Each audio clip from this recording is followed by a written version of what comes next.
വണ്ടിക്കെടുത്ത സന്തോഷത്തിന് പിറ്റേന്ന് തന്നെ രാവിലെ ക്ഷേത്രത്തിൽ വന്ന് പൂജാരിയെ കൊണ്ടൊന്ന് പൂജിക്കുകയൊക്കെ ചെയ്തിട്ടുണ്ടായിരുന്നു. എൻ്റെ ഒരുപാട് വിഷമങ്ങളും സന്തോഷങ്ങളും പറഞ്ഞിട്ടുള്ള ഭഗവാന്റെ മുന്നിൽ തന്നെ എനിക്ക് ഒന്ന് വണ്ടി പൂജിക്കണമെന്ന് ആഗ്രഹം ഉണ്ടായിരുന്നു. അത് സാധിച്ചു.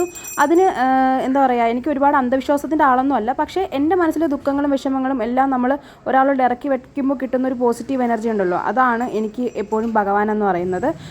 നമുക്കതിന് വേണമെങ്കിൽ ഫ്രീ കൗൺസിലിംഗ് എന്ന് വേണമെങ്കിലും പറയാം. അതിനുശേഷം നേരെ വീടെത്തി ധൃതി പിടിച്ച്, കാരണം ഒരുത്തിയ സ്കൂളിൽ അയക്കണമല്ലോ. അവളെ യൂണിഫോം ഇടിയിച്ചാണ് ഞാൻ ക്ഷേത്രത്തിൽ കൊണ്ടുപോയിട്ടുണ്ടായിരുന്നത്. നേരെ വന്ന് ഫുഡ് ഉണ്ടാക്കുക. ഫുഡൊക്കെ ഉണ്ടാക്കിക്കൊണ്ടുവന്നപ്പോഴത്തേക്ക് നിലവിളി കേട്ടിട്ടാണ് ഞാൻ ഓടി ചെല്ലുന്നത്. വേറെ ഒന്നുമല്ല, എൻ്റെ മോള് വാതിൻ്റെ ഇടയിൽ വിരലൊക്കെ ഇറുകി അത് കരഞ്ഞു വിളിച്ച് നിൽക്കുവാണ് കേട്ടോ. ഞാൻ അങ്ങനെ ഒരുപാട് നേരം നല്ല രീതിയിൽ സമാധാനപ്പെടുത്തിയതിന് ശേഷം ഫുഡ് കൊടുക്കാൻ തുടങ്ങിയപ്പോൾ മോളുടെ അടവ് മോള് പുറത്തെടുത്തു. ഇനി ഈ ഒരു കാരണം പറഞ്ഞ് ഫുഡ് കഴിക്കാതിരിക്കാമല്ലോ. എൻ്റെ ക്ഷമയുടെ നെല്ലിപ്പലക ഇളകി കേട്ടോ. അമ്മമാരെ സമ്മതിക്കണം രാവിലെ കുട്ടികളെ സ്കൂളിൽ വിടുന്നത്.